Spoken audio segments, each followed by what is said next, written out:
ഒരു what ഈറ്റിനെ day കണ്ടാലോ? രാവിലത്തെ തിരക്കിൽ എനിക്ക് വീഡിയോസ് ഒന്നും എടുക്കാൻ പറ്റാറില്ല. അപ്പോൾ ഞാൻ ഇന്ന് ഉച്ച തൊട്ട് എന്താ കഴിച്ചതെന്ന് കാണാം. ഉച്ചയ്ക്ക് ചോറും വിഴുക്ക് വരട്ടിയും മുട്ട പൊരിച്ചതും സാമ്പാറും പിന്നെ ഒരു അച്ചാറും ഉണ്ടായിരുന്നേ. ഭയങ്കര ടേസ്റ്റായിരുന്നു കേട്ടോ ഇന്ന് ഫുഡിന്. ശേഷം എനിക്കൊരു ഷുഗർ ക്രേവിങ് ഫീൽ ചെയ്തപ്പോഴത്തേക്കും ഞാൻ ഈ ബക്ലാവ 2 പീസസ് കഴിച്ചായിരുന്നു.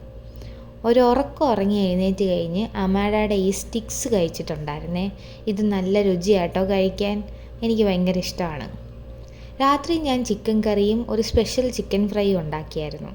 അപ്പോൾ എൻ്റെ റൂംമേറ്റ് മന്തി റൈസ് വാങ്ങിയായിരുന്നു. മന്തി റൈസും ചിക്കൻ ഫ്രൈയും ചിക്കൻ കറിയും ആ ഡിപ്പും എല്ലാം കൂടെ ചേർത്ത് കഴിക്കാൻ ഒരു പ്രത്യേക ടേസ്റ്റായിരുന്നു കേട്ടോ. ഞാൻ അതെല്ലാം കൂടെ കൂട്ടി ഒരു പിടി തന്നെ പിടിച്ചു. ശേഷം ഇനി ഞാൻ വാങ്ങിയിട്ടുണ്ടായിരുന്നത് പൊറോട്ടയായിരുന്നു. പൊറോട്ടയും നമ്മുടെ ചിക്കൻ ഫ്രൈയും ചിക്കൻ കറിയുമായിട്ട് ഭയങ്കര ടേസ്റ്റായിരുന്നു കേട്ടോ. അതുകൊണ്ട് എൻ്റെ പ്ലേറ്റിലേക്ക് ആദ്യം 1 പൊറോട്ട വന്നു, പിന്നെ 2 പൊറോട്ട വന്നു, പിന്നെ 3 പൊറോട്ട വന്നു. മതി 3 മതി. അങ്ങനെ ഞാൻ 3 പൊറോട്ട കഴിച്ചു. പക്ഷെ ഭയങ്കര ടേസ്റ്റായിരുന്നു കേട്ടോ. എവിടേക്കോ ഫുഡ് കഴിച്ചപ്പോൾ എനിക്ക് നാട്ടിലെ പൊറോട്ടയും ബീഫും ഒക്കെ ഓർമ്മ വന്നു. ഇവിടുത്തെ ബീഫ് അത്ര പോരാ, അതുകൊണ്ട് ഞാൻ ബീഫ് കറി ഉണ്ടാക്കാറില്ല. അങ്ങനെ അതെല്ലാം കഴിച്ചു കഴിഞ്ഞ് ശേഷം കിൻഡറിൻ്റെ ഒരു മുട്ടായോട് കൂടി ഇന്നത്തെ ഫുഡ് അടി അവസാനിച്ചു.